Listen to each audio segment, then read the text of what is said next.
everyone. This is great.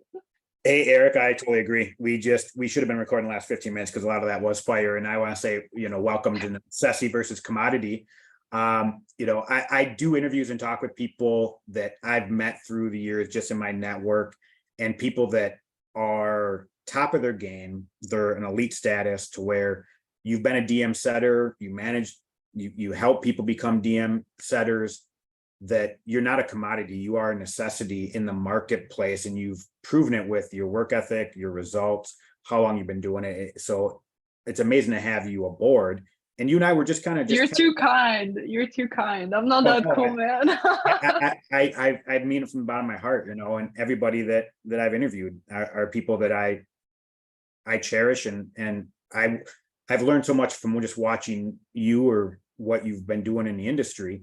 And we were just kind of talking, just kind of catching up, because we met about 2 years ago, just seeing where each other at. And I just want to say congratulations on, Setters Central, the continued success you're having with DM setting. We were just kind of talking about why you stayed in DM setting instead of moving into a closer role. And you did that for a little while. What didn't you like about doing closing? Because I think a lot of people that are setters, they do want to become a closer, but why did, once you hit a closer, go, hey, this wasn't for me?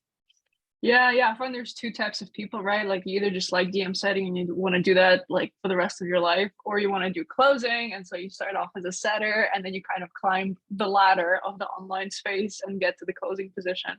So I initially came into the online space thinking like I want to be a closer with a nice spell cast over me, like closing is the way to change lives, and you're gonna make 10K per month, driving nice cars, sitting at home, just chatting with people, right? Like all the good stuff. And so I got a job as a setter. I went from DMs to triaging, to doing outbound, and then eventually doing sales calls.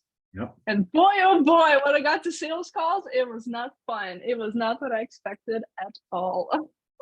What there's a lot of sales reps out there. They love the sales part, and they hate the triage part. They hate the DM parting. What was it about the sales calls that you hated?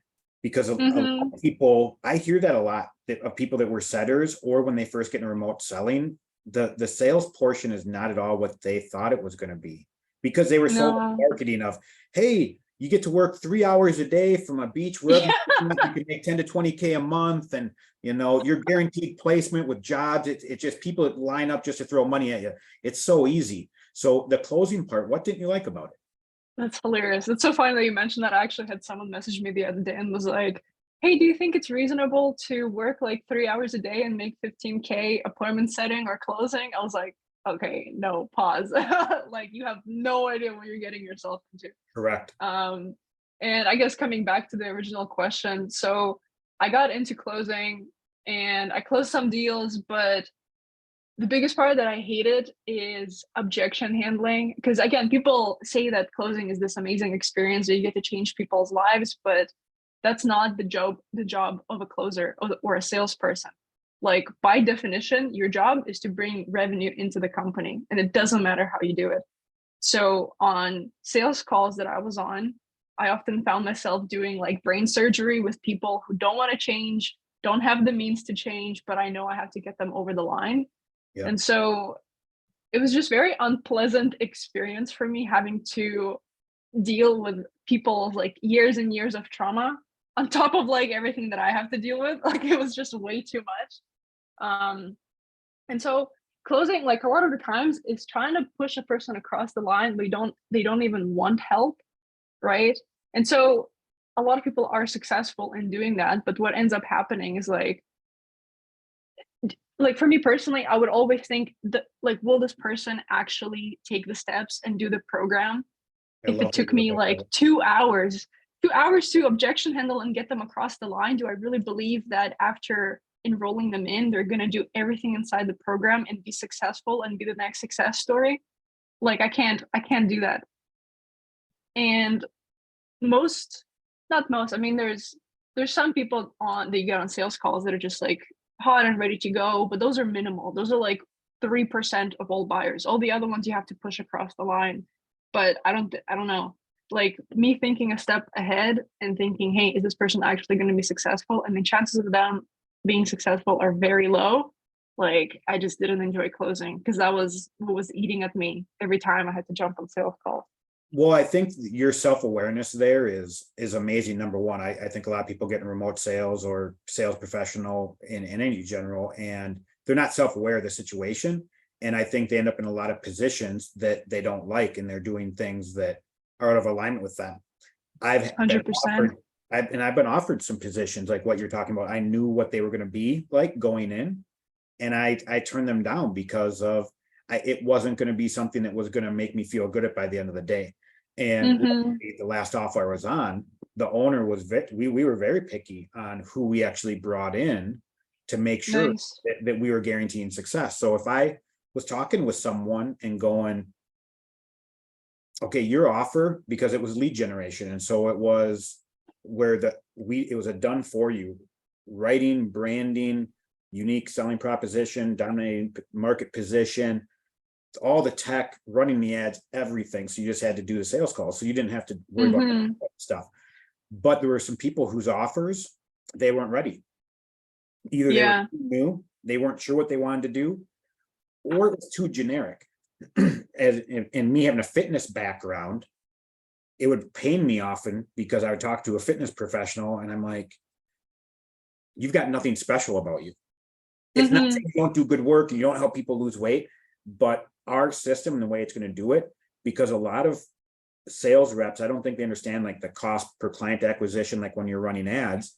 Hey, if it's No. up to $1,000 to acquire a client, because we book you 5 calls, you close 1 out of 5, it was $200 per call. It's $1,000 then for that client, and you're selling something for $1,500. That means you're really only made $500, and you're going to work with that person for 90 days. That's working for pennies. That doesn't mathematically work. Sorry, so I can't Mm-hmm. take your money, even though like, please take my, I won't. Uh, Yeah. and some offers aren't like that, right? Like you said, that if you're taking a closing call, your goal is to collect cash to make revenue for the company and not Yep. think about, is that person be successful? I won't work on an offer like that. And one of my biggest pet peeves, and it's some stuff I'm gonna, be talking about here in over the next couple of weeks, but fulfillment in this industry has gone straight in the toilet. Yeah, I think the whole industry, like the bar is pretty low to do anything well. Like the amount of times that I see business owners succeeding with their businesses where they have no idea what's actually going on in their business. What are the deliverables? What is the marketing message? What are salespeople doing on their sales calls? What are they promising?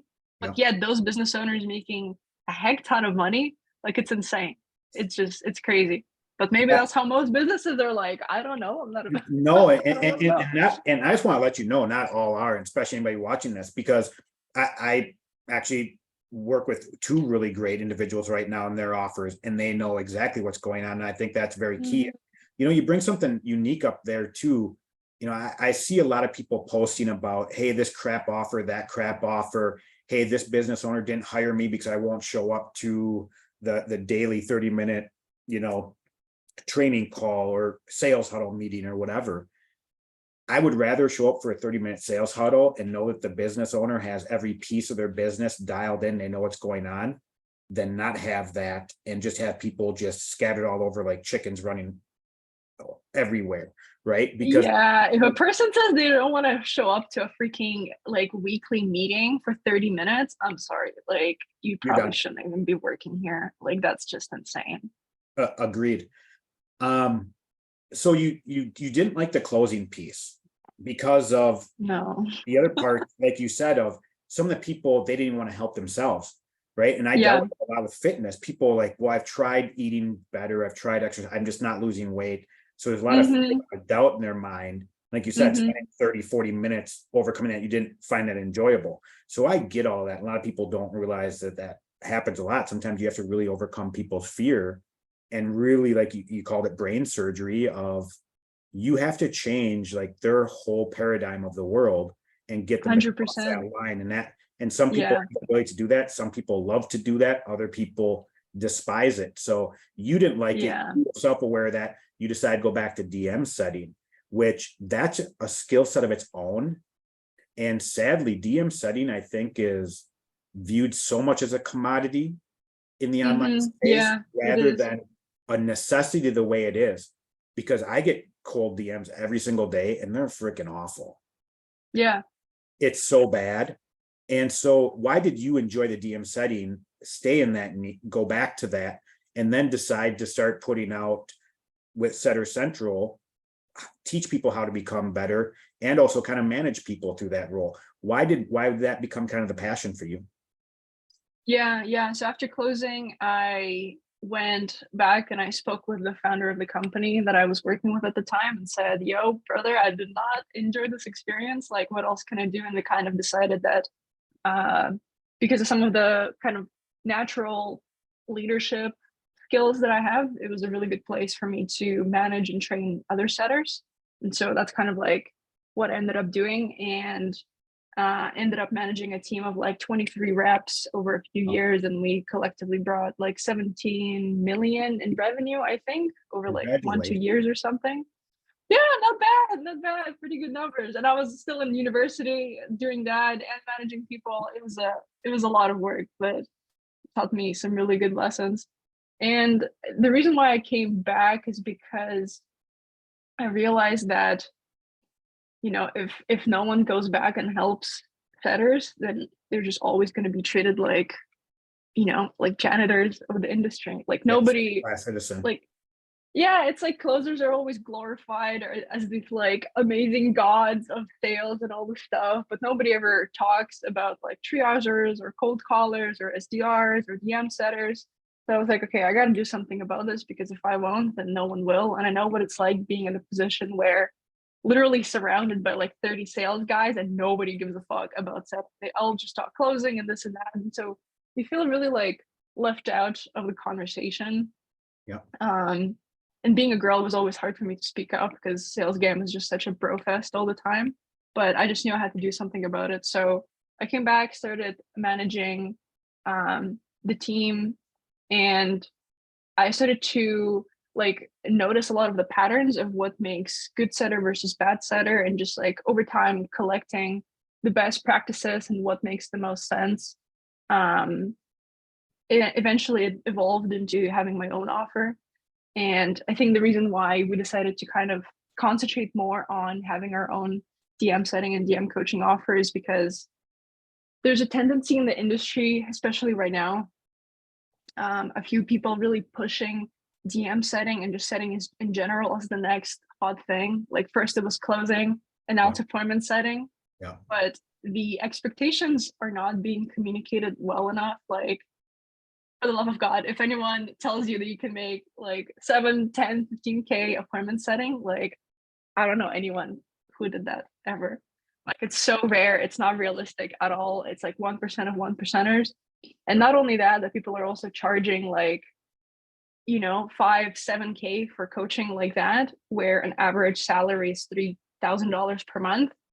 So to me, I was like, all right, guys, like I don't know what you're doing, but I'm not down for that. So um we started our own thing, basically teaching everything that I've learned over the last like 3 years, setting and managing the same things that we were doing when we generated like 17 mil, and we put it together in like an affordable, easy to understand community and a program. So we have everything in school. It's like 6 modules of something literally A to Z of everything that you need to know about appointment setting, from how to manage your calendar, how to be effective, productive, shortcuts, how to manage your pipeline, into actual like scripts and tactics, and then finishing off with making sure people actually show up on sales call. Yeah. And then, of course, the cold outreach, the warm outreach, how to nurture people, like literally everything that you need to know. And we made it affordable for everybody else to join, because I don't want to take away an opportunity from people to become a setter. Because although the industry, there's a lot of, maybe negative things that happen, but it also teaches you so much about being independent, making your own money, taking care of yourself, that if people do want to do this, like, hey, here's an affordable, easy to consume, you get direct access to everyone type program. You don't have to fucking break your bank account, trying to get into appointment setting. and then Yeah, be stuck and in debt for like 3 months while you're trying to pay off the program. Like what? Like, that's just silly. yeah. And it's one of the things that I really honor you for, because I see that so many people price their offers so high. It's insane. How do you justify like an evergreen program that you're going through some modules, hop on a Q&A call once a week, and you're charging 7K? That Hmm. it's insane. People are doing that to me, and it's a huge pet peeve. And I think it's amazing that you're selling basically what helped you get a whole team to sell $17 million for under $500. And Hmm. the big thing is, like you said, closers were the big thing. It's one of the things. You go back 5 years ago, the huge Yeah. marketing hot thing was, hey, I'll get you 100 leads on your calendar this month. Who cares if they're garbage leads and no shows and they're not fits? Anybody can put 100 Hmm. leads on someone's, in the setter part. We see bad posts for jobs all the time, right? Hiring 5 setters for an offer, make up to 15. Yeah, no, And run you away if you run see that. away It's as not fast as good. you can, Hmm. right? And that's where setters are used as a commodity, where it's, hey, we're just gonna start DMing people in this group on these LinkedIn profiles. That's And just not how it works. Yeah, no, that's so and bad. these business owners, I don't understand why they think it's a very good thing, because there are actually people in the industry I will never hire, because I know they bring on 10 people, burn them all in 6 weeks. Nobody made $1, but that person then got their brand out there with a bunch of people. To me, it's really sad and depressing. And Yeah. you actually giving people the skill to do that. I think one of the big things too that's coming up is closers are going to have to know how to be proper setters, to where a lot of businesses in the online space, I don't think that with the way that ads are going, the cost of it, are going to need a lot more other avenues. So they're going to need people like you on their team, or closers are going to need to learn how to develop it. So you have that option. Now, Hmm. I do actually know a few setters that are making 10, 15K a month.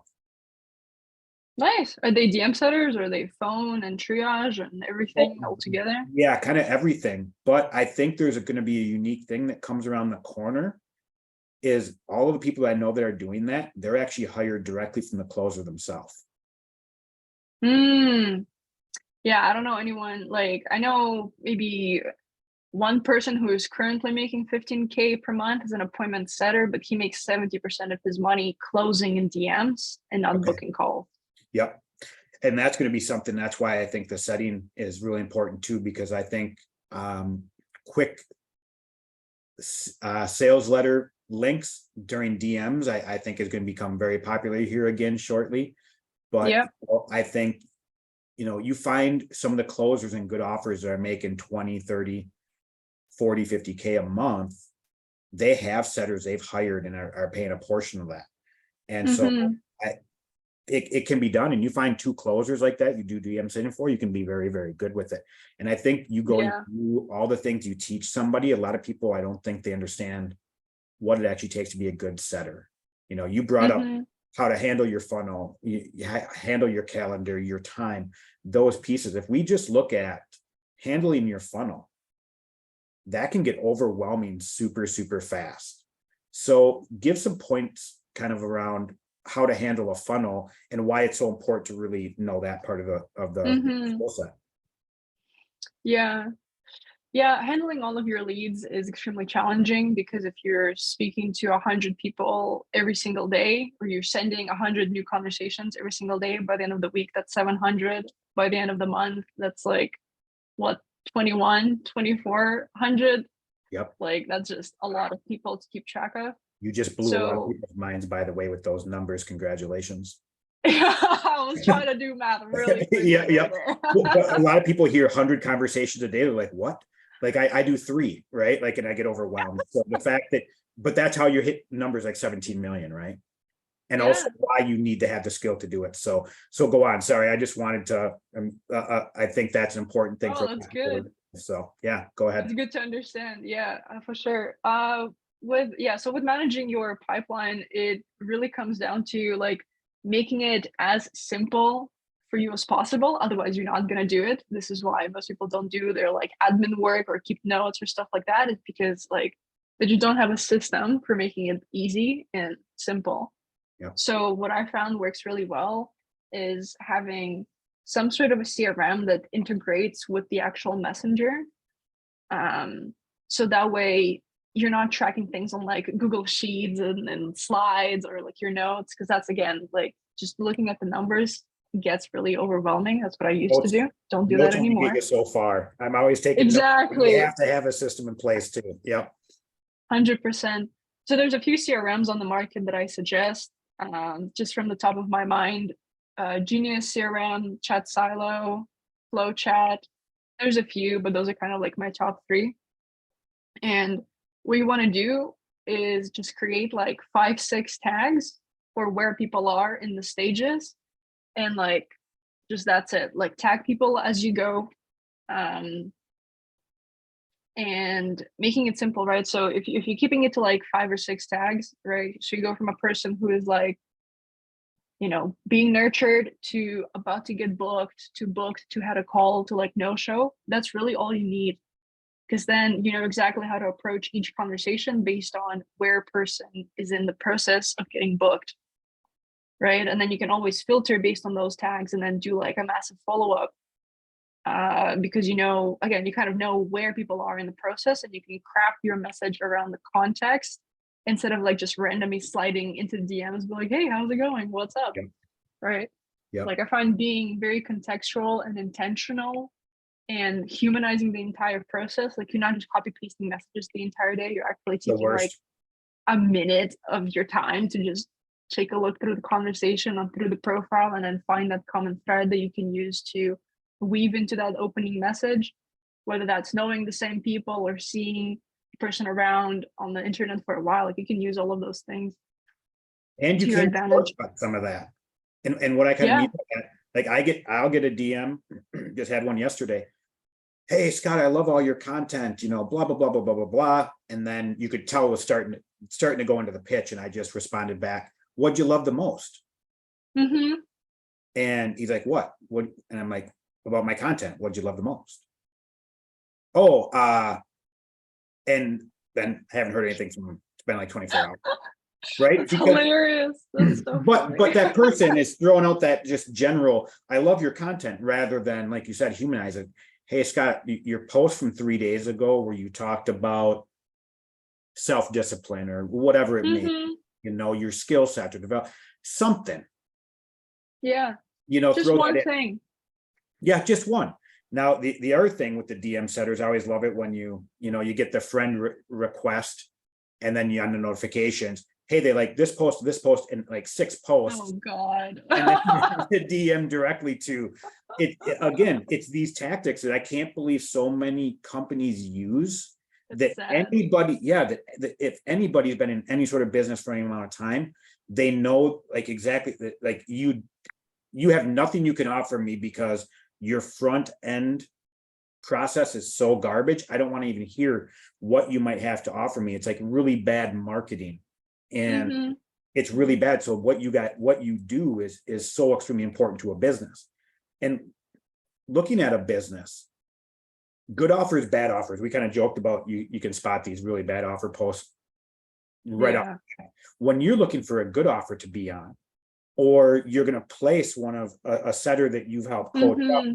to be on a good offer, what do you see as a good offer? What pieces in place do they need? I love that question. That's something that we get asked a lot actually, is like, how do you find a job as a setter? Huge thing, because all of these guaranteed placements, they don't actually place you. Just a heads up, guys. You have to do the work yourself. Another marketing horrible trick 101, right? Yeah, horrible. But yeah, so when I look at offers, and even when I was looking for an offer myself when I first started, I had to do all the research myself, even though again the placement was guaranteed. So when I look at offers, I look at a number of things. I'd say the first and the easiest one to see is just how many social medias are they on, and are they actively using them to generate leads?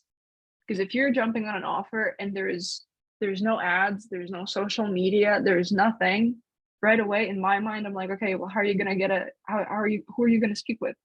Yeah. Because it's like cold outreach is such a pain in the ass to do, and I don't think anyone should do cold outreach unless they know exactly how to do it, which we teach, by the way. Yep. But it's way easier. Yeah, it's just way easier to connect with someone because they are a part of your community on Facebook, or they started to follow your page, or they commented on a post that's like relevant to them. So much easier to start a conversation with that person because you have that common thread right away. Yeah. So, number one thing that I look at is like, do they have social medias? Okay, they do. Are they actively using them? Do they have like tons of followers? Are they posting every single day, multiple times a day? Or is this just like a desert everywhere? Yeah. Right. So that's number one.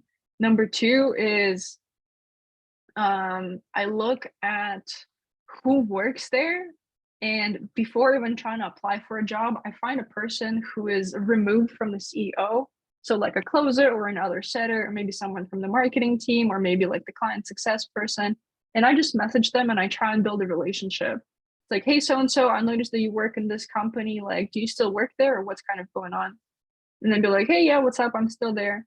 Boom. Okay, confirm the person is still there. And then from there, I'll just be like, hey, I'm kind of looking to a different like opportunities. And I guess I'm kind of curious, like, what's your experience been like with this and this company? So what I'm doing is I'm taking a person who's an insider of that company and I'm gaining their perspective on what's it like working there. Yeah. And that's just, I don't know why people don't do that. But that's like the easiest and most valuable thing is just get an insider perspective. Hey, do you like working there or not? Yeah. Like, how do you see it? And then from there, first of all, it'll be way easier to apply for a job if you know someone, because they can literally like bring you on a silver platter to the hiring manager or whoever is doing hiring. But number two, you are now building a network of all these offers and all these people who work on many offers. And if they maybe aren't hiring for that opportunity, maybe that person knows somebody else that they can recommend you to. So that's probably the second thing that I would do, is just get insider perspective and start building relationships. And lastly, I like to look at paid ads. I like to look at, so to access paid ads, you go into like Facebook ads library, and you can look up literally anyone, right? Yep. So if the person isn't running any ads, again, in my mind, I'm like, okay, red flag. Are they just relying purely on organic, which is not going to bring you, what's the word? There's no consistency in organic marketing from what I've seen. Yeah. Yeah, but there is consistency, or somewhat of a consistency, with paid ads. Yeah. So I like to look at those things as well. So well, it's interesting you bring up everything that you do. JD Daly and Hunter at UCM. I mean, they're networking, right? Like, it's one of the big things they do with closers. And it's one of the lessons I learned very early in my career as a personal trainer, that if I'm not connecting and networking with people, good luck. And I started working when I was like 12 years old. So we're talking decades here. I've never once taken a job that didn't come from my network. 100%. And so I knew about the job. I knew what it was like to work there. I knew if I wanted to actually take that position, I knew everything about it. And like, as you mentioned, someone brought me in a silver platter, which I would basically essentially guaranteed a job unless, like, just bomb the interview at that point, right? That can happen too, or it wasn't a right fit for whatever reason once you kind of got in there. But a lot of people don't do that networking, and it's interesting how many people don't, and it's your job is setting. It's kind of like when you're talking with a closer, and all they know is what to do is go off a script. They can't have a real conversation. It's kind of the same thing. If you're a DM setter and you can't network to find your own jobs or to learn about a position, how good a setter are you? It doesn't make any sense to me at all. And looking for a good job, like you said, bring up ads library. I do that too. I click on ads all the time. I go through people's funnels. Go through the funnel, see what it's like. Do you like it? Does it make sense? Do you get confused? Yep. Is it something would you be proud? Exactly. Yeah. Would you actually want to sell that thing or be a part of this specific offer? Or is that like complete BS? You don't even want to touch that. Yeah. Super good. And it's just key things. And a lot of people miss it. And you laying that stuff out, A, B, C, D, here's what it's going to be a successful setter, from finding the right job to the skill set to be really successful. you bring up something really unique too when you kind of said organic is never consistent. And I agree with you 100% on that. And paid ads can help you be more consistent. But as Mhm. a setter or a closer, if a company is using just paid ads, that's a red flag to me too. Yeah. Yeah, And they need to because have both. yeah, they need to have both. It's one of the things when I'm working with clients of, setting up a complete, ecosystem for that process. Two of the offers Mhm. I'm on right now, one, we're launching a Facebook group. We have different lead magnets getting ready to go out. Nice. So there's different pieces. We have a lower entry point. So the only entry Mhm. point to work with us isn't 20, 30K. There's actually a 6K offer in there. And it's going to get massive results. I mean, there's a 4X guarantee. If we don't 4X your money within 60 days, you get your money back. And it's a done fee Wow. for you. So it's not even wasting your time going through modules and all the Mhm. out there. And That's so massive. there's a lot of stuff out there to be successful that I see so many people, they just drink the Kool-Aid. And, Mhm. you talked about setters. You see that coming up to be the next big marketing thing, right? Like it's going to be the next hook to get It people. is. Like how bad I Yeah. thought for a while there. Hey, we're going to put a closer in your business. Well, if you don't have a Mhm. business, how many new offers, new businesses, no leads, you put a new closer in it, watch some videos for 30 days. How successful is that going to be? A closer doesn't magically change your business. A setter won't magically change your business either. It needs to be multiple No. parts here. But when you throw in Yeah. a bad setter, a bad closer, even if the leads are amazing, like it's a downfall. And so Yeah.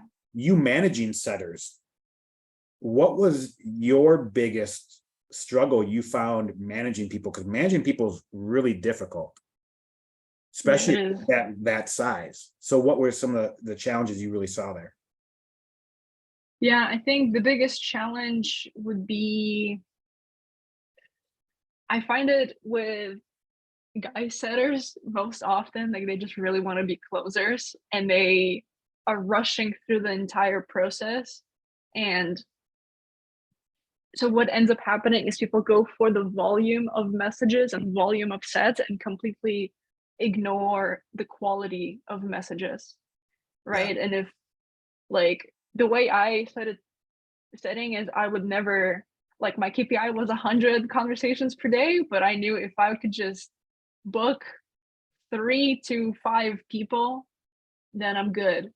So I would just concentrate and look for the right person who is ready to jump on a call, right? Like you're not trying to create a pain for this person. You're literally looking for a needle in a haystack who wants to make a difference in their life. Like, and so what ended up happening with a lot of setters that I was coaching is they would come in and be like, okay, when am I going to be a closer?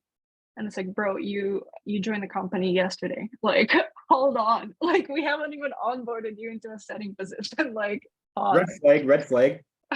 Red flag, exactly. Yeah, like the only people who actually end up closing are the ones who take responsibility for the job that they were hired to do today, not for the job that they want to do. Like nobody cares how good you can objection handle if your job today is to book sales calls Yep. and not objection handle. So doing a good job for the thing that you were hired to do, like that's super key. And a lot of people were rushing through that. And people who also weren't rushing, who had that employee mindset that it's like the more actions I take, therefore the better the result is going to be.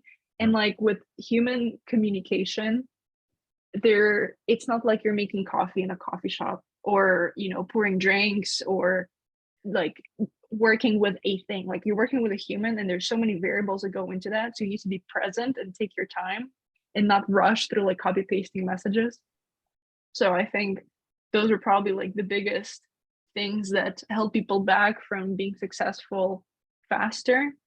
Um, and actually like growing in the company, but it would also just overwhelm the person because you would just be there working 10-hour days and thinking that, oh, if I work more then Yeah.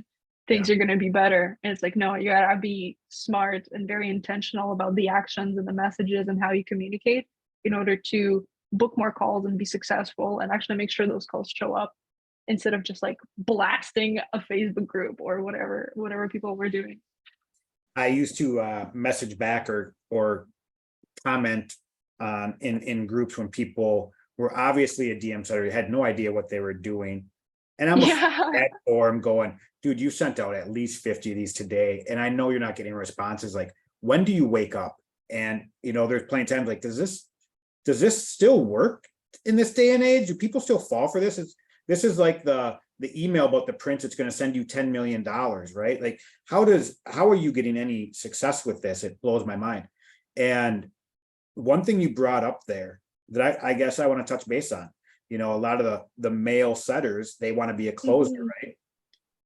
In the online space, you don't see a whole lot of females. Mm-mm. Not at all. And I think it's really, really sad, because I think females could be really good across the board and probably start becoming number one and make a lot of men look bad. So Yeah. your view, being a female kind of with a group of males, what has that been like for you? Especially when you're Yeah, not. it's been very interesting. Um, like I think there are females out there in the industry, but I've never been a part of that clique, and so I don't know what it's like. I don't know what it's like. I'm a fairly masculine girl, I think, and so it's always been way easier for me to um communicate and be with guys. And I think the biggest challenge for me when I started was being able to speak up confidently and not hold myself back from saying what I need to say. Yeah. Um, but also being raised in like Eastern European country, it's kind of like it's looked down upon to speak up to adults. But I'm also like, I'm a 23-year-old chick. So speaking up to guys in sales industry has been like very out of my comfort zone, especially when I started. Because when I started, I was like 20 or 19 or something. So it was just like, oh my God, like, can I say something? Should I just be quiet? Like, I don't know what's going on. So it was a lot of internal work that helped me, a lot of spiritual work that helped me like overcome some of those beliefs that I was raised with. And there's nothing bad about those beliefs. It's just like that's how it is in a lot of countries, Yep. right? But if you want to take control over your life and your income and the lifestyle and everything that you do on a day-to-day basis, like it takes a lot of self-awareness to be able to realize and see those beliefs, and as you're acting them out, and then being able to like consciously change and step out of your comfort zone, which is extremely hard, especially when it comes to speaking to people. Um so it's been fairly challenging, but the rewards on the other side are insane. It sucks in the moment, like for anyone who has done any sort of personal work, and I'm sure you can resonate with that. Like the process of changing and recognizing and shifting and being aware is the most challenging part. But Yep. the freedom that's on the other end of that, like it's just unreal. Like I'll probably 2 or 3 years ago, this interview, I would have been like sweating bullets, not being able to speak, being very quiet. And now it's just like, oh, I'm just speaking to a person on the internet. Like it's chill. Yeah. And Yeah. I think you bring up a lot of interesting points there. Number one is your age. That's a tough thing when you're talking about someone that might be 25, 35, 45, 50, right? Like someone that's older than you, it's hard to build credibility with some people in Mm-hmm. their minds. And the sad thing is the fact that you even have to feel that way, right? Like, hey, you're really good at your role. It shouldn't matter what your age should be. Mm-hmm. My mind. And there was a gentleman, David, that I met about a month and a half ago, and he's in his 20s. He's kind of right around your age, and we just connected really good. And he's coaching people. And one of the questions I asked him, like, dude, when you're coaching somebody, how do the like a 45-year-old person handle the fact that you're in your 20s coaching them to be Yeah. better? Right? And there's hurdles there. And I've been there before too, when I, in personal Yeah. training and those type of things when you're talking to somebody. And so a lot of it is the confidence. And it's the same thing when I see some sales closers having problems too. They can sell a $1,000 or $2,000 offer, so no Same problem. thing. But Yeah. you start talking about $20,000, like it's But Yeah. They get scared. Yeah. yeah, and I had those experiences very young, Mm-hmm. working in bars, restaurants, realizing, hey, this person's 50, they make millions of dollars. They're a normal person, so it never became an issue. So working Mm-hmm. at bars and restaurants, I think, really helped me with that piece.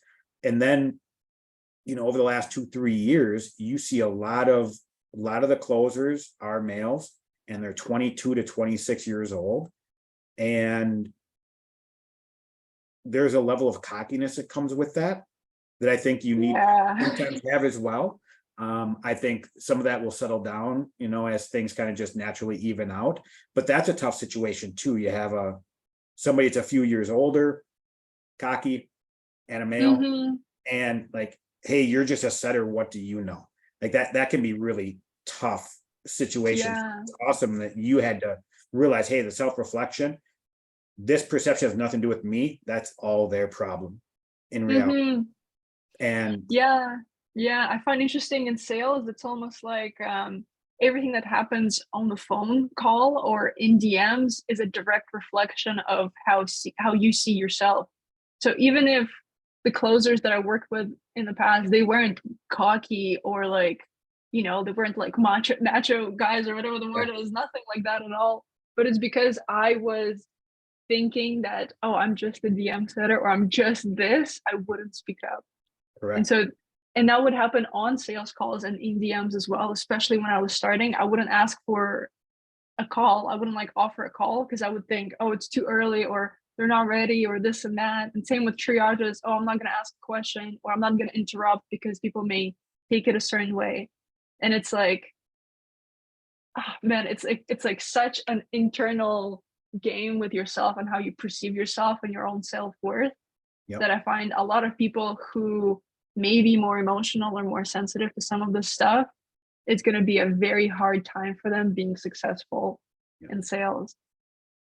Yeah. And that Yeah. environment, and a lot of it is the self-confidence, and you and I crossed paths. We worked on with the same company for a real brief. I was there for a real brief time because Mhm. of some personal things that popped up. And it was one of the biggest things. You and I were on a couple different smaller group calls with people. And I Mhm. instantly knew I respected you immediately, the way you conducted yourself, the way you talked, the way that the information you were providing. Like, Erika's got her stuff together. She knows this is someone that's a very high level individual. Mhm. Age, none of that stuff ever matters to me.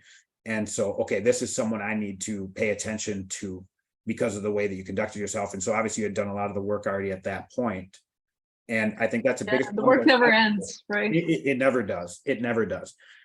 I'm still working myself on a daily basis as well, but that's sometimes the biggest thing is some people are breaking the remote sales. It could male, female, age, gender, none of the stuff matters when you first get into remote sales. It's a completely different environment.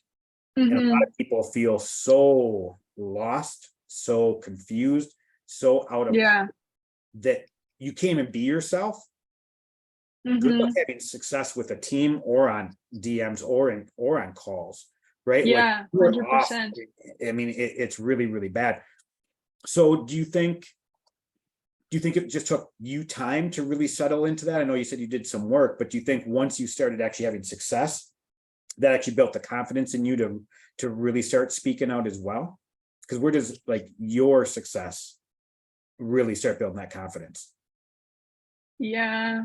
I don't even see myself that successful, to be honest. So I think like there's still, I mean, obviously the ceiling doesn't exist in the online space. There's nothing normal about this industry whatsoever. The amount of Agreed. money that people make, the hours that they work, like nothing makes sense. It's insane. Yeah. Um, um, but yeah, I think I don't know, like having what's that thing? It's like something where you kind of like doubt your even if you were having your shit together, you still doubt yourself. There's like Yep. something syndrome. Yep. Yep. Uh, Yep. I don't Imposter know what syndrome. imposter syndrome. That's Yeah. the word, imposter Yep. syndrome. Yeah, so I think like I don't know, it's just a lot of spiritual work that has to go into it and like realizing where that comes from and then working through that and facing those beliefs.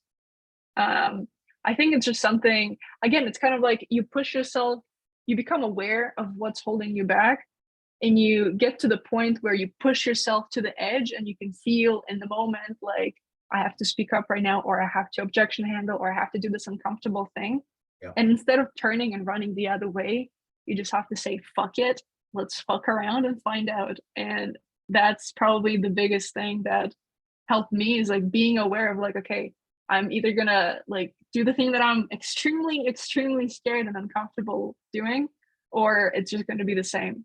It's gonna be the same as yesterday, the same as a month ago, the same as like, last quarter, whatever. So yeah, I think it's just like feeling the fear and doing it anyway. It's probably the best thing to do in cases like that. But it has to first be like awareness that, hey, I am aware that I keep doing this thing where I am uncomfortable, Yeah. and having the awareness to ask yourself, why? Why am I uncomfortable? What does this remind me of? Yeah. Yeah, And but it's a lot of work. You need someone to help you do it, because otherwise you're fucked. yeah, and I've had coaches in the past to help me through things like that. I help clients through things to get that. And I think lots of times with sales, DM, this whole online space, I've always believed when I feel resistance inside, Mm-hmm. it's the classic where it's like on a physiological aspect, excitement and fear are the exact same feeling. It's just what we're putting the basically in contact Yeah. with, right? And so whenever I'm feeling resistance on a sales call or to do something, that to me actually is a sign to, I need to sit in this and move this forward, because the next bit is going to be the success. And I Mm-hmm. kind of, describe it. I've jumped out of an airplane quite a few times, gone parachuting and skydiving. And when you're at that edge, everything in your physical being is telling you not to go. Yeah, You exactly. know That's you how have it to go, feels. and once you're going, it's a blast. And Mm-hmm. that resistance really is that key thing of most people, like you said, the moment they have that resistance, everything in their body's telling them, okay, back away. And that's what they do until they never get there. And you Mm-hmm. have like imposter syndrome, like Alex Ramosi, Tom Bilyeu, some, people that are very successful careers. I always talk about that, actually, that there's a lot of studies, a lot of the people that are very successful, they have imposter syndrome, but they act in despite of it. Yeah, you Believe, have to, otherwise, yeah, like, nothing's gonna get done, man. yeah. And David Goggins is one of those key guys, right? The moment you feel pain, I need to go further, right? Like he's Yeah. broken his mental code to, achieve some really amazing things. And if we all got to that level, it can be a total game Mm-hmm. changer in your life and direction. So, Yeah. looking at the setting piece again, and your settings, your setters central, what is kind of go over the next 6 months with you guys? Next 6 months with Sutter Central. Oh gosh. Yeah, well, we're kind of taking it one step at a time. I think for now, the goal for me personally with Sutter Central is just building that community of people and giving them all the exact tools that they need to succeed in that position. Because there's a lot of good in this industry, like everything that you've mentioned so far, and all the work that we've done.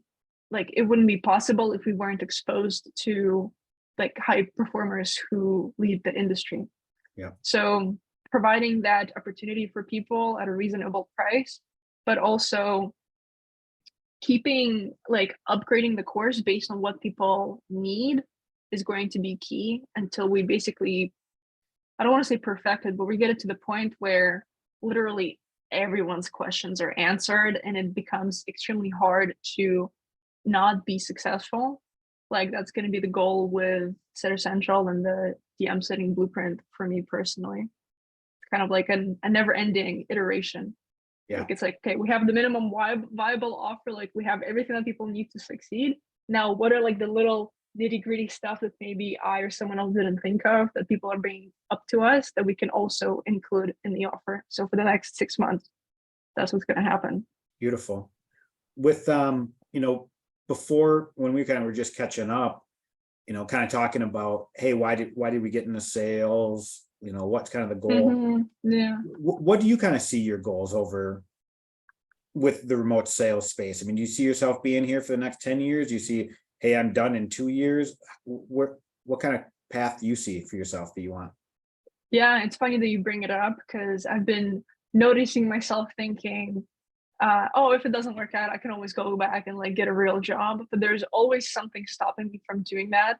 Yeah. So literally last week I was like, oh man, like this is kind of wild. The space is so disorganized. People don't really know what's happening in their businesses.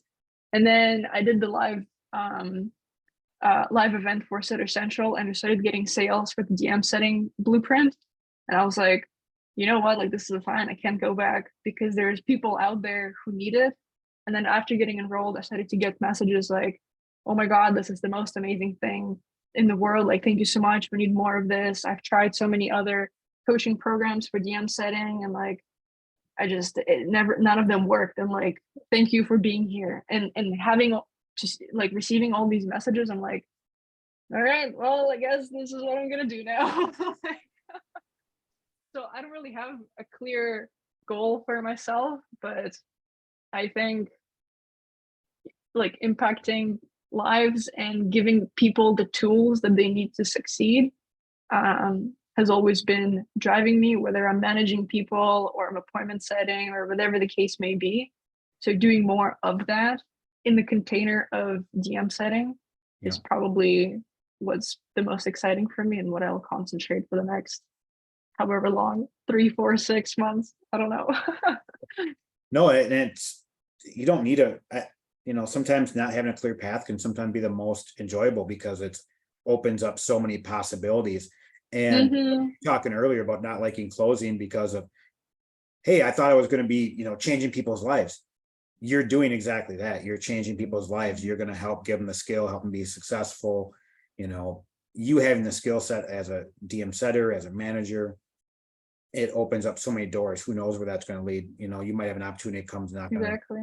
next week that again is a no-brainer. And maybe in 2 years from now, you do go back to, I think it's funny how you said, a real job.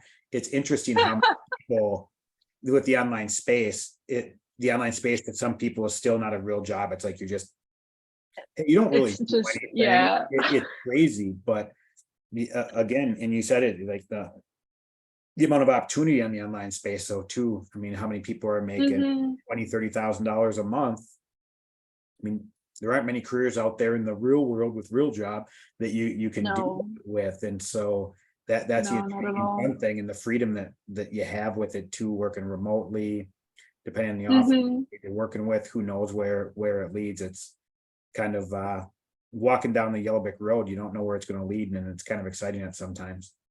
So Exactly. It's one of those things like you gotta let it rip and see what happens.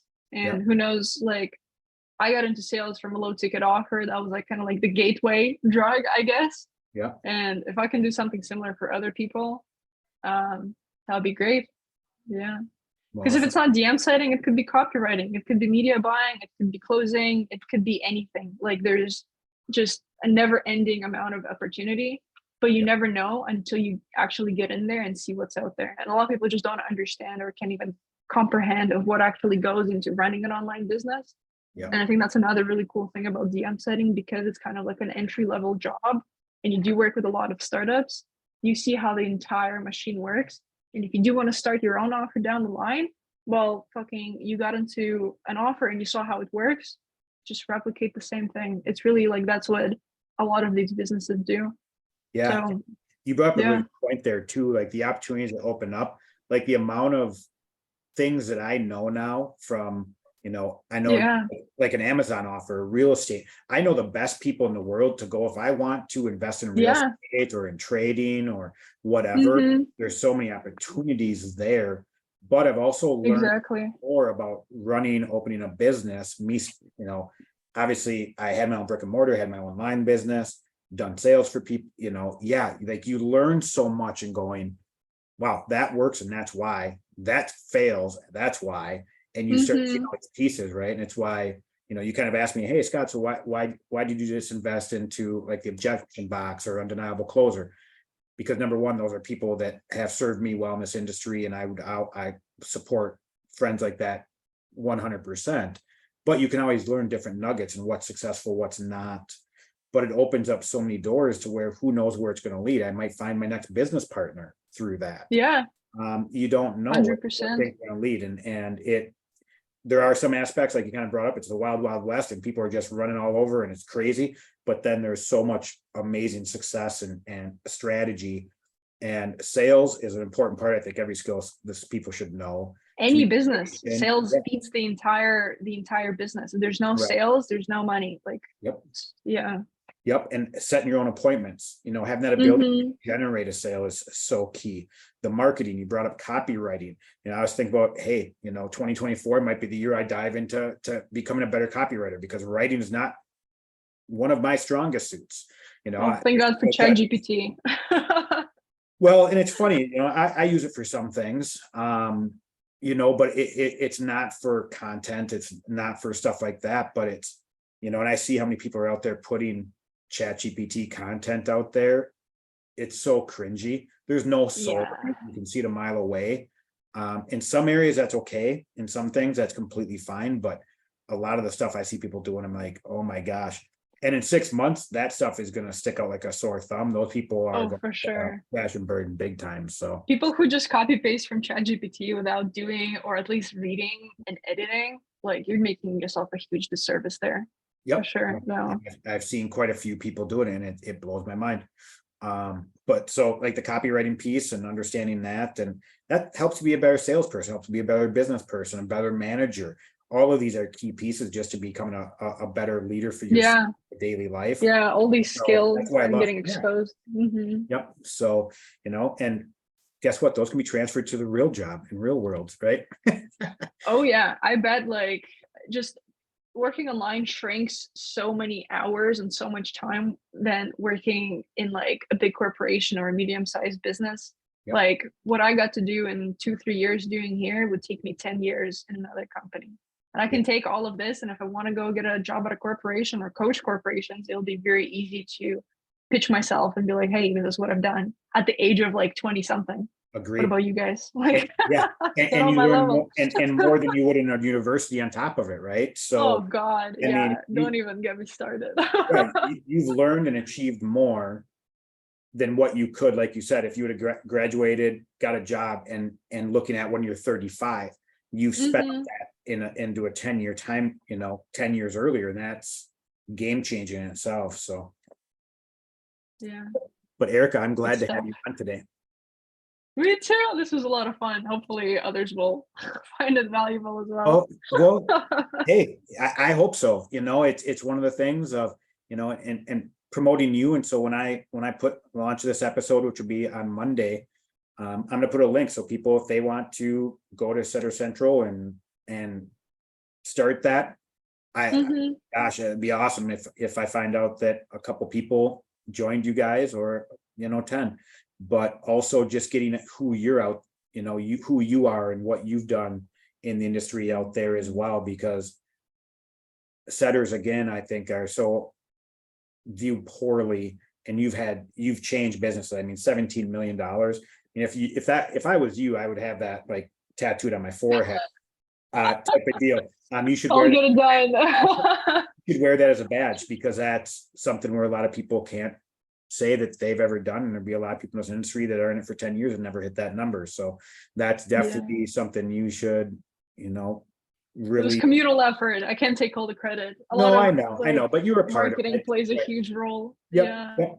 But I mean, that's like any business, and you were a key part of it, and I know that you were a key part of that business. So yeah, it was an honor to have you, and I would love to do it. And as always, it's anytime I've ever reached out, you've always helped me out, and I can't thank you enough for that. And having kind of in my network of actual people that I consider friends is actually really important to me as well. You're too kind. You're too kind. But yeah, thank you. It's been a pleasure. I'm really glad I got to do this and get to know you more in this episode. It was awesome. Yeah, and we'll do it again too. So we should do it every year. There are quite a few people that had, in like DM setting. I think, I wouldn't mind doing this one again in another, 60 to 90 days, just to keep that out there and, talk about what's changed with you, and who knows where the industry goes in the next 60 to 90 days too. So yeah, there's no guarantees for anything, right? Yeah. So thanks again, and we'll talk soon. Thank you. Ciao.